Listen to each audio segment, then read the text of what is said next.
সমস্ত মহিলারা ফল পার করে হাত কেটে ফেলেছিল আর মুখ দিয়ে একটা আওয়াজ করেছিল, কে গেল এটা? শোনো, আমার আগে নাত পড়ছিলেন, হযরতে ইউসুফ আলাইহিস সালামের ঘটনার দিকে হালকা ইঙ্গিত দিয়েছেন। এইখানে আমিও 2-5 মিনিট ওই সাবজেক্টের উপরে ইঙ্গিত একটু দিই। দুরূদ শরীফ পড়ো, আল্লাহুম্মা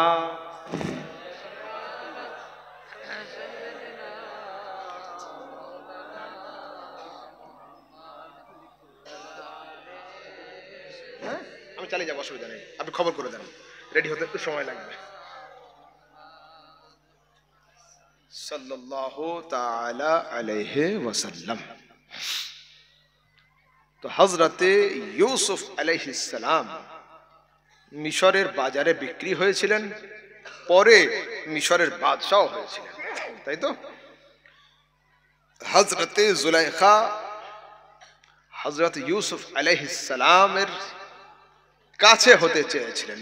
কোরআন সাক্ষ্য দিচ্ছে, ওয়ালাকাদ হাম্মাত বিহি ওয়া হাম্মা বিহা লাউলা আন রাআ বুরহান রাব্বিহ। জুলাইখা ইউসুফের দিকে ঝুঁকে গিয়েছিল, ইউসুফও ওদিকে ঝুঁকে যেত যদি আমার নিদর্শন ইউসুফ না দেখত। ঘরের মধ্যে কি নিদর্শন দেখলো? কোরআনের তাফসীরে 3টে রিওয়ায়াত আসছে।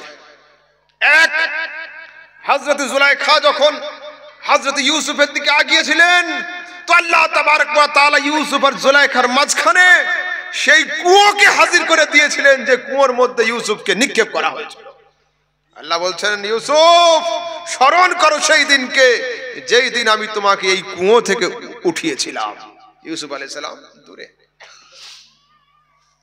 অন্যর একটা রিওয়ায়াতে আসছে, হযরতে ইউসুফ আলাইহিস সালামের দিকে হযরত জুলাইখা যখন আগাচ্ছিল তো সঙ্গে সঙ্গে ঘরের একটা কর্নার থেকে হযরত ইয়াকুব আলাইহিস সালামের ঝলক দেখতে পেয়েছিলেন এবং ইয়াকুব নবী দাঁতের পাটির উপরে জিভ, তার উপরে দাঁত রেখে দাঁত খিচিয়ে বলেছিলেন, নবী পুত্র হয়ে আজ তুমি কোন জায়গায় দাঁড়িয়ে রয়েছো ইউসুফ? প্রশ্ন হলো এই, সায়েন্সের কেরামতি যেখানে ফেল, ঘরের মধ্যে দুজনে থাকে, দুনিয়ার কোন শক্তি নেই তাদেরকে বের করে আনবে, কিন্তু পয়গম্বর আল্লাহ পাকের নবীগণ এমন হন যে হযরতে ইয়াকুব কেনান থেকে 1 সেকেন্ডের মধ্যে হযরতে জুলাইখার রুমের মধ্যে গিয়েছিলেন। কেমন? আম্বিয়া কা বরকে সামা, আরে নবীগণ হলেন আসমানের বিদ্যুতের ন্যায়।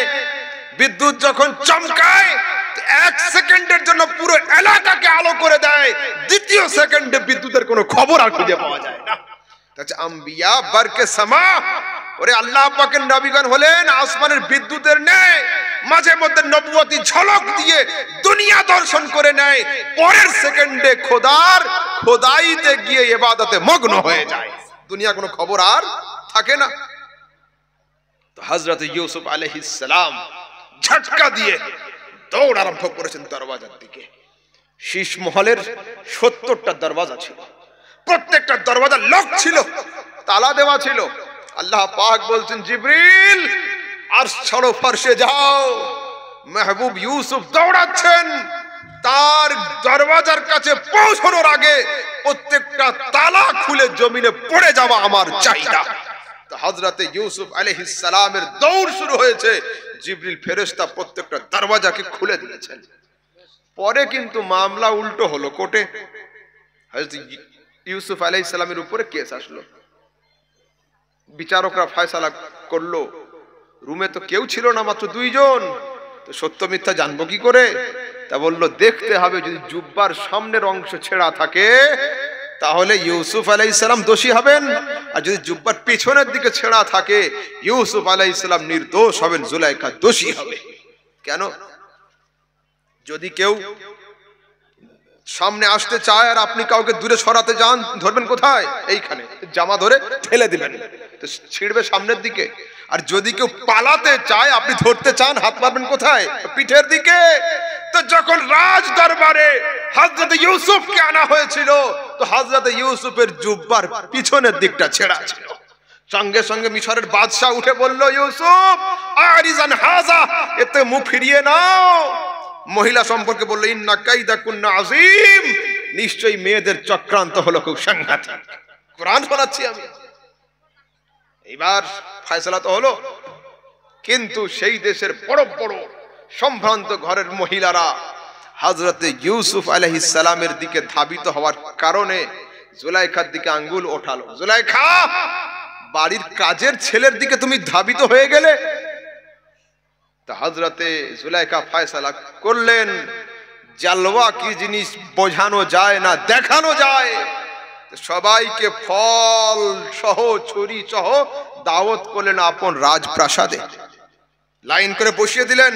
আর বলছে, ইউসুফ, মুখের উপর থেকে জালওয়া সরাও, পর্দা ওঠাও, তুমি একবার হেঁটে চলে যাও। তো বলুন, আমার সামনে দিয়ে যদি একজনকে হাঁটতে বলা হয়, স্টেজটা পার করো, ক ঘন্টা সময় লাগবে? 20 সেকেন্ড, 10 সেকেন্ড, 30 সেকেন্ড, এর বেশি তো লাগবে না।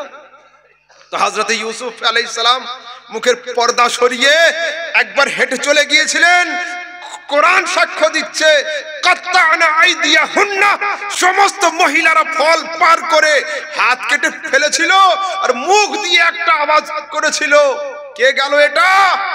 মা হাযা বাশারে, কোনো মানুষ নয়, ইল্লা মালাকুন কারীম, আরে আল্লাহ পাকের কোন উচ্চ পদস্থ ফেরেশতা।